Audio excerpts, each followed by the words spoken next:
ओम शांति। हमारा बाबा का पुराना चैनल जिस पर सेवा चलती थी वह डिलीट हो चुका है, इसलिए अब इस नए चैनल से सेवा प्रारंभ की है। इस चैनल को सब्सक्राइब करें। ओम शांति। ओम शांति। Good morning. 23 जनवरी 2022। मीठे मीठे बाबा की मीठी मीठी मुरली का मीठा मीठा मनन हम सब फरिश्ते मिलकर करते हैं बाप दादा के साथ। बाप दादा संदली पर बैठे हैं और हम सब फरिश्ते बाप दादा के सामने बैठे हैं। बाप दादा दृष्टि दे रहे हैं और वरदानों से भरपूर कर रहे हैं। बाबा बोले, बच्चों आज की मुरली से क्या शिक्षाएं ली? मीठे बाबा, आपकी मुरली से तो हम रोज प्यारी प्यारी शिक्षाएं लेते हैं और संडे की मुरली तो बहुत शिक्षा भरी होती है। बाबा बाबा आज की मुरली का जो रिवाइज कोर्स है 29/12/89। बाबा आज आपने कहा जो पढ़ाई का सार है ना, आना और जाना है। संगम पर बाबा हम बच्चों को यही एक पाठ पक्का कराते हैं, बच्चे अब घर जाना है। अब घर जाना तो कैसे जाना है? बड़े प्यार से जाना है। और प्यार से कैसे जाएंगे? जब हम संगम पर बाबा की पूरी पूरी पढ़ाई पढ़ेंगे, बाबा की पूरी पूरी श्रीमत पर चलेंगे, तो हमें बाबा फिर कैसे ले जाएगा? अपने नैनों पर बिठा के ले जाएगा, बड़े प्यार से ले जाएगा। नहीं तो बाबा कहता है ना, नहीं तो फिर मुझे कैसे डंडे मार के ना ले जाना पड़े, ले तो जाऊंगा।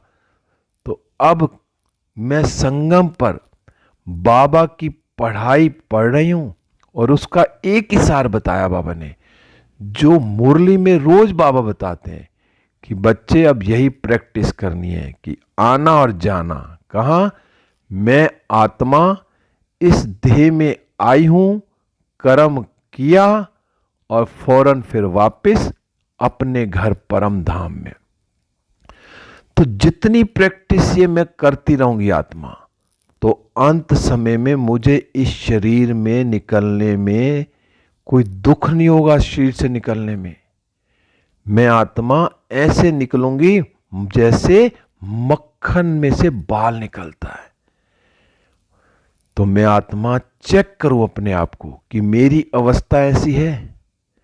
आज बाबा यही सब चीज बता रहे हैं कि बच्चे, जो सभी बच्चे हैं ना, मुरली और मिलन के चात्रक तो हैं ही। हर आत्मा बहुत सवेरे सवेरे उठ के अमृत वेले बाबा से मिलन भी मनाती है, बहुत चात्रक है और मुरली का भी इंतजार करती है कि बाबा आएंगे, मुझे मुरली सुनाएंगे। बाबा कहते हैं जो दिव्य बाप को जानने अथवा देखने के लिए जो बाबा ने हमें दिव्य बुद्धि और दिव्य दृष्टि चाहिए थी ना, वो तो बाबा ने हमें दे दी। क्योंकि जब से मैं ब्राह्मण बना हूं, क्योंकि ब्राह्मण बनने के बाद ही मैं मिलन भी बना सकता हूं और जान भी गया हूं। अभी तक दुनिया वाले तो जो है ना पुकारते हैं, भक्ति मार्ग में भी क्या क्या कहते हैं कि हम एक बूंद के प्यासे हैं, और हम क्या कहते हैं? हम तो बाबा 21 जन्मों के वर्षे के अधिकारी बन गए। बाबा कहते हैं कितना अंतर है उनमें और आप में, कहां वो प्यासी आत्मा और कहां हम अधिकारी। तो मैं आत्मा चेक करूं कि मैं अपने आप को इतना खुश नसीब समझती हूं, मैं बाबा की पूरी श्रीमत पर चलती हूं, बाबा का हर एक कार्य बाबा के हिसाब से करती हूं, धारणाएं पूरी हैं, तो मैं अधिकारी आत्मा हूं। फिर बाबा ने कहा जो आप ब्राह्मणों की जो पढ़ाई है ना, वह मुरलीधर की जो मुरली है उसका सारा जो सार है ना, वो 2 शब्द हैं। क्या? आना और जाना। अब आना और जाना क्या है? बाबा ही बता रहे हैं कि जो याद की यात्रा का अभ्यास करते हैं ना, कि कर्म करते हुए भी, कर्म योगी का अर्थ बाबा ने बताया है कि मैं अशरीरी आत्मा शरीर के बंधन से न्यारी हूं। कर्म करने के लिए मैं कर्म में आती हूं, इस शरीर में आती हूं। जब कर्म किया, मैं आत्मा इस शरीर में आई और कर्म समाप्त, तो मैं शरीर से अलग, बंधन से भी अलग। बाबा ने कहा संबंध में रहते भी ना, बंधन में नहीं रहते। मैं आत्मा कर्म करने के लिए शरीर में आई, जो संबंध है निभाए, और फिर एकदम बंधन से मुक्त होगी, बंधन में नहीं आऊंगी। बाबा ने कहा कर्म के बंधन वश कर्म में नहीं आते हो, लेकिन कर्म इंद्रियों को अधीन कर अधिकार से कर्म करने के लिए कर्म योगी बनते हो। मैं आत्मा राजा और ये सारी कर्म इंद्रियां मेरे नौकर। तो ये हर एक मेरा कहना मानती है। मैं मन के वश में नहीं हूं, मन मेरे वश में है, और फिर ये कर्म इंद्रियां भी मेरे वश में है। मैं इंद्रियों के कर्म के वशीभूत में नहीं हूं।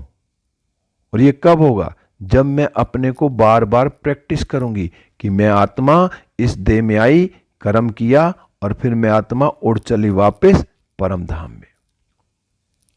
बाबा ने कहा कोई भी किसी के वश हो जाता है ना, तो वश हुई आत्मा मजबूर हो जाती है, और मालिक बनने वाली आत्मा कभी भी किसी से मजबूर नहीं होती, अपने सम्मान में मजबूत रहती है। तो अब मैं आत्मा चेक करूं कि मैं मजबूर हूं या मजबूत हूं, मैं अपनी कर्म इंद्रियों की मालिक हूं या अभी भी मेरे अंदर नहीं है कर्म इंद्रियां, मैं कर्म इंद्रियों के वश में हूं। बाबा ने कहा जो परवश होना अर्थात धोखा खाना, और धोखे की निशानी क्या? दुख की अनुभूति। अगर मैं जब बार बार धोखा खाऊंगी तो दुखी होंगी ना। और बाबा ने हमें तो क्या दिया? हमें तो एक चीज दे दी ना, कि आप स्वदर्शन चक्रधारी आत्मा जो है ना, किसी धोखे के चक्कर में आ ही नहीं सकती। क्योंकि हम क्या करते हैं? हम सारा दिन स्वदर्शन चक्र चलाते हैं ना। बाबा ने तो हमें इतना अच्छा स्वदर्शन चक्र दे दिया कि सारा दिन चलाते रहे। जब स्वदर्शन चक्र चलाएंगे ना, तो हम अनेक चक्रों से बच जाएंगे, क्योंकि एक स्वदर्शन चक्र ही हमें अनेक चक्रों से छुड़ाने वाला है। बाबा ने कहा ना सिर्फ अपने को, लेकिन औरों को भी छुड़ाने के निमित्त बनते हैं। तो मैं आत्मा स्वदर्शन चक्र चला के खुद तो मैं जो है ना चक्रों से छूट गई हूं, मैं और आत्माओं को भी इन चक्रों से छुड़ाती हूं, सबको बाबा का परिचय देती हूं। तो बाबा ने यही कहा कि तो याद का अभ्यास क्या रहा? वही आना और जाना। और पढ़ाई का अर्थ क्या कहा बाबा ने? बाबा ने कहा पढ़ाई अर्थात ज्ञान का सार क्या है? बस बड़ाई क्या है? ज्ञान का सार है। कर्मातीत बन घर जाना है, और फिर राज्य करने पाठ बजाने अपने राज्य में आना है। पढ़ाई का सार यही है कि मुझे अब कर्मातीत बनकर अपने घर जाना, और वहां से फिर कहां आना है? राज्य करने के लिए फिर सुखधाम सतयुग में आना। और यही ज्ञान का सार है, आना और जाना। बाबा ने कहा यही ज्ञान और योग है, इसी अभ्यास में दिन रात लगे रहो। अब मैं आत्मा अपने को चेक करूं कि मैं सारा दिन इसी अभ्यास में रहती हूं कि ज्ञान और योग। बाबा ने आकर मुझे सारा ज्ञान दे दिया, आदि मध्य अंत का, सृष्टि का, सारे कल्प का ज्ञान दे दिया, 84 के जन्मों का राज बता दिया। तो अब मैं बस आऊं और जाऊं, आऊं और जाऊं। बाबा ने आज बड़े प्यार से कहा, जब मधुबन की हम टिकट बुक कराते हैं ना, जिस दिन हम टिकट बुक कराते हैं उसी दिन से हमारा बुद्धि में क्या होता है? जाना है, जाना है, जाना है। कितनी खुशी रहती है। और फिर जब एक हफ्ता रह जाता है ना, जब से हम अटैची बनानी शुरू कर देते हैं और देखते हैं कि अगर मुझे वहां 7 दिन रहना है तो मेरे पास 7 सॉक्स के जोड़े हैं, रुमाल हैं, एक एक चीज, छोटी छोटी चीज हम इकट्ठी करनी शुरू कर देते हैं, क्योंकि हमने 7 दिन के लिए मधुबन में जाना है। और कितनी खुश होती है आत्मा कि मैं भगवान से मिलने जा रही हूं। अपनी अटैची तैयार कर लेते हैं कि भाई मेरे पास 7 दिन का सारा सामान है, और वहां जाके कितना आनंद आता है कि मैं भगवान से मिलने जा रही हूं। कितनी खुशी होती है। बाबा ने कहा पर खुशी में कौन जाएगा? जितना सदा यह आने और जाने का अभ्यास होगा, जब चाहो तब अशरीरी स्थिति में स्थित हो जाओ और जब चाहो तब कर्मातीत बन जाओ। बाबा ने कहा जब ये अभ्यास बहुत पक्का चाहिए, अब मैं आत्मा अपने को चेक करूं, मुझे ये अभ्यास पूरा पक्का है कि जब चाहूं शरीर में आ जाऊं, जब चाहूं शरीर से न्यारी और प्यारी आत्मा हो जाऊं। बाबा ने कहा ऐसे ना हो कि आप अशरीरी बनने चाहो और क्या शरीर का बंधन, कर्म का बंधन, व्यक्तियों का बंधन, वैभवों का बंधन, स्वभाव संस्कारों का बंधन अपनी तरफ आकर्षित करे। फिर कोई भी बंधन होगा ना, वो अशरीरी बनने ही नहीं देगा। अब मैं आत्मा चेक करूं कि जितने बाबा ने ये बंधन बताए हैं, इनमें से अगर कहीं भी मेरा लगाव है, झुकाव है, कुछ भी है, तो फिर मैं अशरीरी नहीं बन पाऊंगी। फिर तो मुझे ये बंधन खींचेंगे ना अपनी तरफ। अभी एक दीदी कह रही थी जितनी रस्सियां हैं ना, ये योग बल से ये रस्सियां काटते जाओ योग में, कि मेरी ये सारी रस्सियां कट रही हैं, एक एक करके सारी रस्सी कट रही हैं और मैं बिल्कुल बंधन मुक्त आत्मा हो गई हूं। फिर बाबा ने कहा जो ज्ञान सुनना सुनाना, सेवा करना, यह अलग चीज है। बाबा ने उसके लिए तो वो अलग कह दिया कि तो अलग चीज है, लेकिन यह अभ्यास अति आवश्यक है। सबसे अब ज्यादा अति आवश्यक क्या है अभ्यास? कि मैं आत्मा अशरीरी बंधन मुक्त हूं। बाबा ने कहा अगर पास विद ऑनर बनना है ना, तो इस अभ्यास में पास होना अति आवश्यक है कि मैं आत्मा बंधन मुक्त हूं। और इसी अभ्यास पर अटेंशन देने में डबल अंडरलाइन करो। बाबा ने कह दिया कि इसी को डबल अंडरलाइन करो, यही अभ्यास सबसे जरूरी है। बाबा ने कहा तभी डबल लाइट बन सकेंगे। तो मैं आत्मा सारा दिन यही प्रैक्टिस करूं। जितनी प्रैक्टिस करेंगे तो उतनी जल्दी हम बंधन मुक्त हो जाएंगे। बाबा ने कहा कर्मातीत स्थिति को प्राप्त कर डबल ताजधारी बनेंगे, तभी डबल ताजधारी बनेंगे जब कर्मातीत स्थिति को प्राप्त करेंगे। फिर बाबा ने बताया कि जैसे ब्रह्मा बाबा को साकार में देखा ना, कर्मातीत कैसे बने। पहले न्यारे और प्यारे रहने का अभ्यास का जो प्रत्यक्ष अनुभव कराया बाबा ने, क्योंकि बाबा क्या है, सुनते हुए भी नहीं सुनते थे, देखते हुए भी नहीं देखते थे, और सभी बच्चों के साथ रहते हुए उनका अनुभव था कि सुनते हुए न्यारे, कार्य करते हुए न्यारे, बोलते हुए न्यारे। सेवा का भी कोई कर्म नहीं छोड़ा उन्होंने। बाबा ने हर तरह की सेवा करी, छोटी से छोटी सेवा भी करी, उपले भी थापे और सब कुछ करके दिखाया, चप्पल भी गांठी, सब कर्म, छोटे से छोटा कर्म करके दिखाया। तो बाबा ने कहा इस चीज को जब सफलता मिलेगी, सफलता का अनुभव करते हैं ना, बाबा ने कहा जितना हम न्यारापन रहेगा ना हमारे अंदर हर कर्म में, तो सफलता सहज अनुभव होगी। बाबा ने कहा अगर 1 घंटा किसको समझाने की मेहनत करके देखेंगे ना, तो उसमें अंतर क्या होगा। अगर हम वैसे किसी को समझाएंगे तो 1 घंटा भी कम रह जाएगा। और जब हम अपने को आत्मा समझ के ना, न्यारा प्यारा, और सामने वाली को भी आत्मा समझेंगे, और जब हम उसको समझाएंगे तो वो 15 मिनट में काम हो जाएगा। जो 1 घंटे में नहीं हुआ वो 15 मिनट में हो जाएगा। यही प्रैक्टिस ब्रह्मा बाबा ने करी और यही करके भी मुझे दिखाना है कि मैं अपने को आत्मा समझूं। किसी को भी मैं बाबा का ज्ञान दे रही हूं, कोई भी बात कर रही हूं बाबा की, तो पहले मैं अपने को आत्मा समझूं, सामने वाले को भी आत्मा देखूं, और फिर मैं जब उसको ज्ञान सुनाऊंगा तो उसको तीर लगेगा। फिर बाबा ने कहा जो रूहानी वाइब्रेशन है ना, अशरीरी की स्थिति के वाइब्रेशन, न्यारे और प्यारेपन के शक्तिशाली वाइब्रेशन वायुमंडल में फैलाओ। अब जो रूहानी वाइब्रेशन हमें क्या करने हैं कि मैं आत्मा हूं, परमात्मा से शक्तियां लेके, सुख, शांति, आनंद, प्रेम के वाइब्रेशन लेके मैं बाबा से ले रही हूं और सारे विश्व में फैला रही हूं, पूरे वायुमंडल में। तो ये सेवा करनी है मुझे। बाबा ने कहा सेवा की तीव्र गति का साधन भी यही है। दूसरों की सेवा करने के पहले स्वयं इस विधि में संपन्न होंगे, तब सेवा की सिद्धि को प्राप्त करेंगे। अब मैं आत्मा पहले खुद करूं कि मैं आत्मा बाबा से सारी शक्तियां ले रही हूं, मुझ में सारी शक्तियां आ रही हैं और मुझसे चारों ओर फैल रही हैं। तो सारा दिन यही प्रैक्टिस करती रहूं, यही कार्य करो। बाबा ने कहा अटेंशन रखना तो आता है।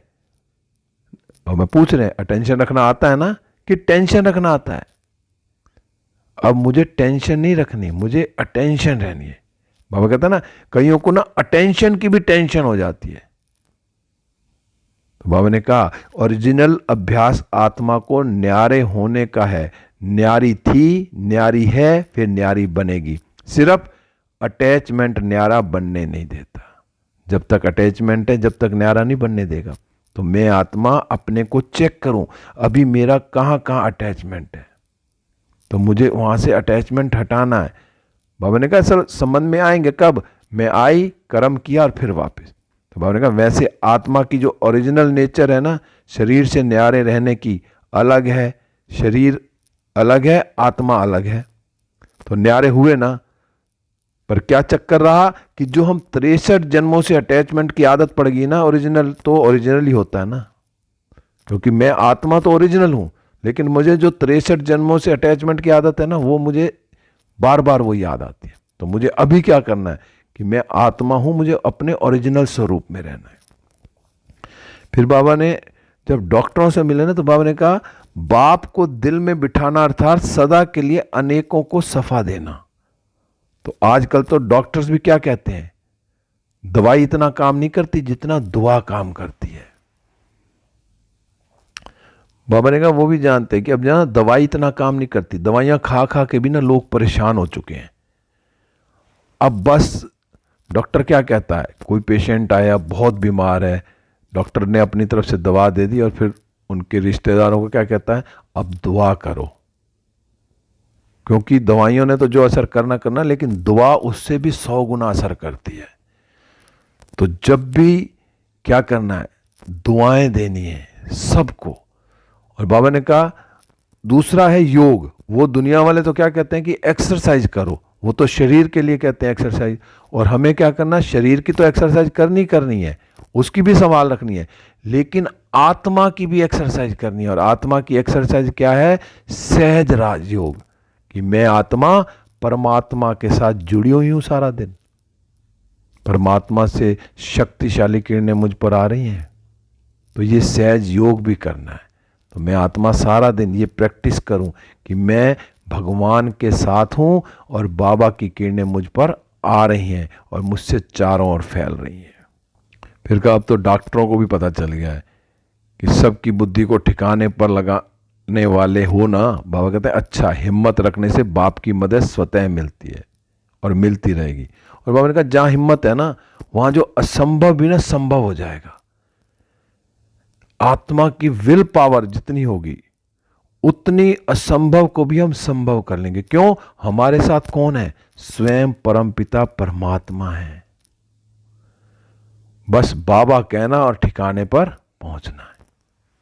बाबा ने कहा अब आप 1 सेकेंड में अभ्यास करके पहुंच जाते हो ना परम धाम। बाबा ने कहा या अभी भी टाइम लगता है कि लाल बत्ती जले, गीत चलेगा, लाल बत्ती जलेगी तभी मन टिकेगा।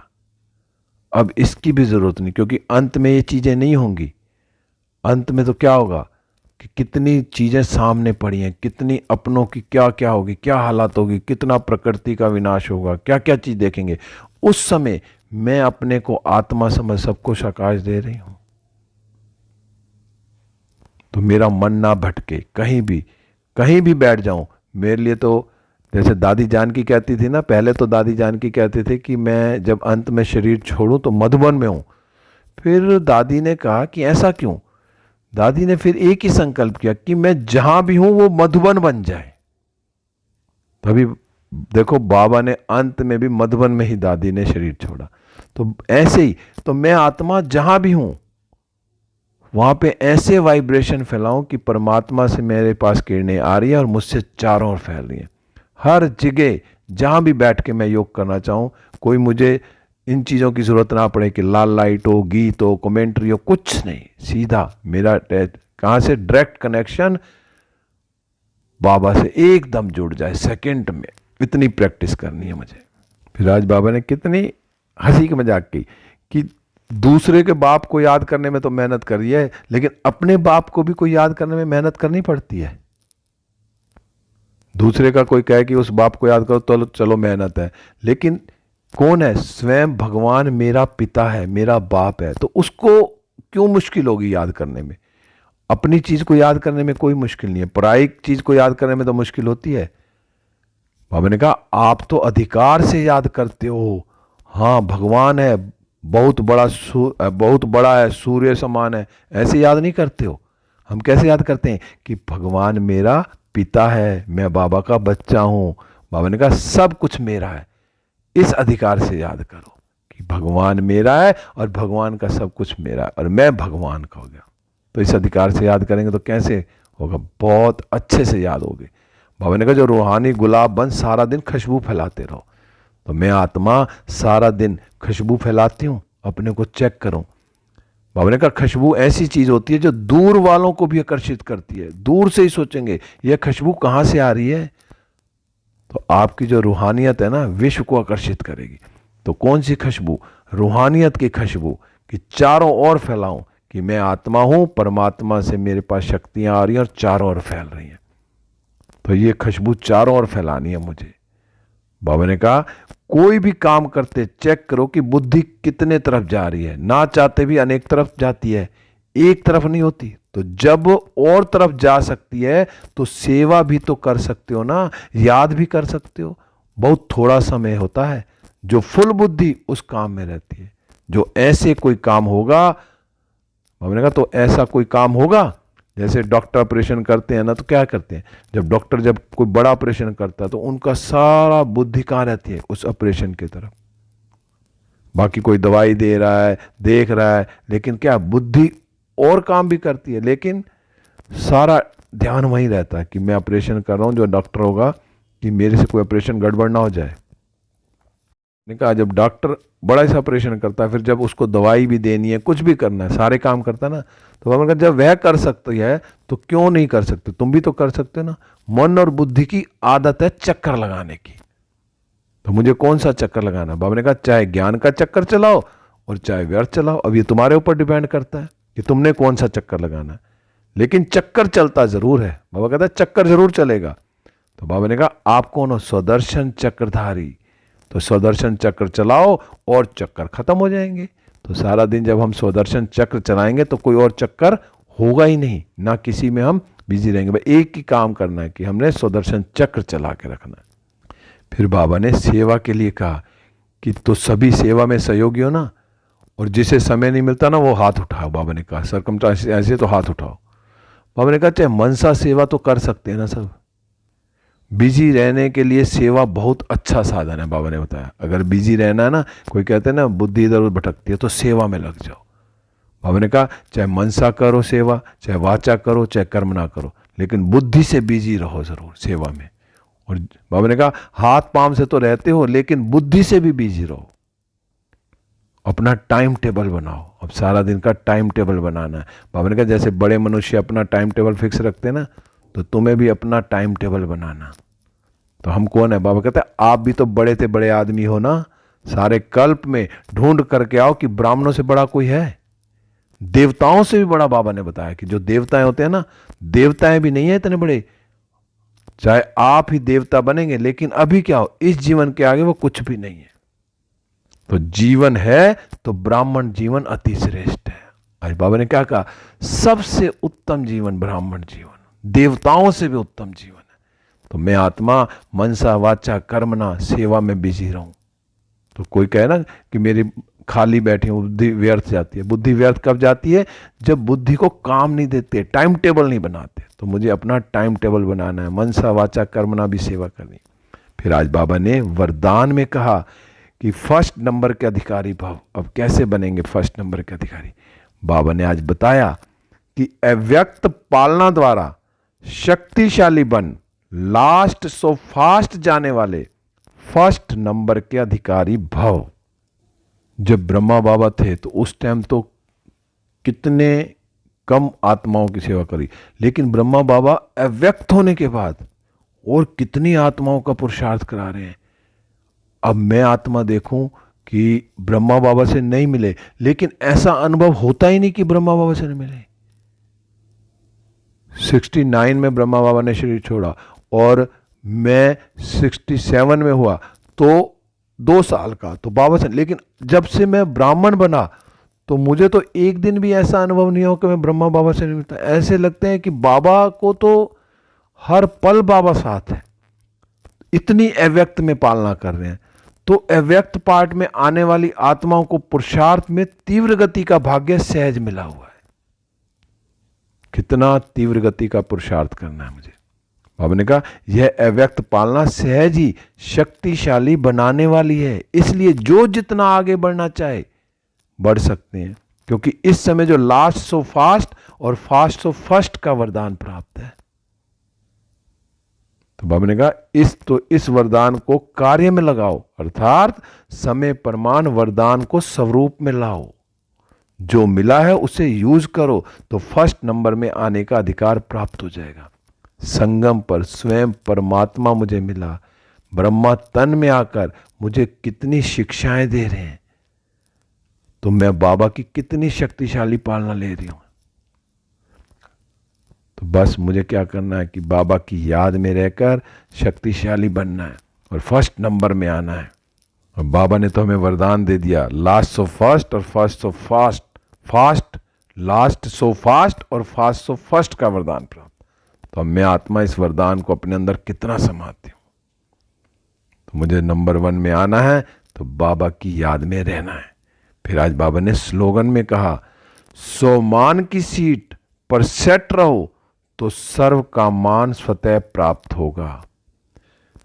कहते हैं ना, बिन मांगे मोती मिले, मांगे मिले ना भिख। तो यहां भी जब मैं अपने सम्मान की सीट पर सेट रहूंगा ना तो सर्व का मान मिलता है। अगर मैं मान ढूंढने जाऊंगी कि मेरे सब मान करें तो कोई मान नहीं करेगा। मुझे सदा अपने सम्मान की सीट पर सेट रहना है कि मैं कौन हूं, मैं आत्मा। कौन सी आत्मा हूं? ब्राह्मण कुल की आत्मा हूं, देव कुल की आत्मा हूं, श्रेष्ठ आत्मा हूं, महान आत्मा हूं, फरिश्ता हूं। एक एक सम्मान में जितना टिकेंगे उतना हमें मान मिलता रहेगा। मान के लिए भागने की जरूरत नहीं है। फिर आज बाबा ने लवलीन स्थिति का अनुभव कैसे करेंगे। आज बाबा ने कहा जो बाप से सच्चा प्यार है ना, तो प्यार की निशानी क्या है? समान कर्मातीत बनो। अगर बाबा से सच्चा प्यार है तो बाबा कहते हैं ना समान बनना है, और जिसके साथ प्यार होता है ना कोशिश करते हैं कि मैं भी समान बन जाऊं, तो कर्मातीत बनना है। बाबा ने कहा करावनहार होकर कर्म करो, कराओ। कर्म इंद्रियां आपसे नहीं करावें, लेकिन आप कर्म इंद्रियों से कराओ। कभी भी मन बुद्धि व संस्कारों के वश होकर कोई भी कर्म नहीं करो। तो मैं आत्मा चेक करूं कि मैं कैसे कर्म कर रही हूं, क्योंकि बाबा से सच्चा प्यार है तो मैं बाप समान बनूंगी और कर्मातीत रहूंगी। फिर करावनहार तो करा रहा है ना, होकर कर्म करेंगे, लेकिन कर्म इंद्रियों के वश नहीं होना। कर्म इंद्रियों से कार्य कराना, लेकिन मैं कर्म इंद्रियों के वश होकर कार्य ना करूं। कभी भी मन बुद्धि व संस्कारों के वश होकर कोई भी कार्य नहीं करना। मैं आत्मा हूं, राजा हूं, मैं कर्म इंद्रियों से काम करा रही हूं, ना कि मैं उनके वश होकर काम कर रही हूं। तो आज बाबा ने हमें क्लियर कर दिया कि बच्चे जो पढ़ाई का सार क्या है, आना और जाना। अब मैं सारा दिन यही प्रैक्टिस कर रही हूं कि मैं आत्मा इस शरीर में आई, कर्म किया, कर्म योगी होकर, और फिर उड़ चली परम धाम में। ओम शांति। अब हम सब फरिश्ते बाप दादा के साथ विश्व ग्लोब पर, बाप दादा की किरणें मुझ पर आ रही हैं और मुझसे चारों ओर फैल रही हैं। चारों ओर की आत्माएं सुख शांति आनंद प्रेम और पवित्रता से भरपूर हो रही हैं, और मैं फरिश्ता बाप दादा के साथ वापस सूक्ष्म वतन में बाप दादा से दृष्टि लेते हुए वरदानों से भरपूर होकर वापस इस देह रूपी मंदिर में हूँ। ओम शांति, ओम शांति, ओम शांति।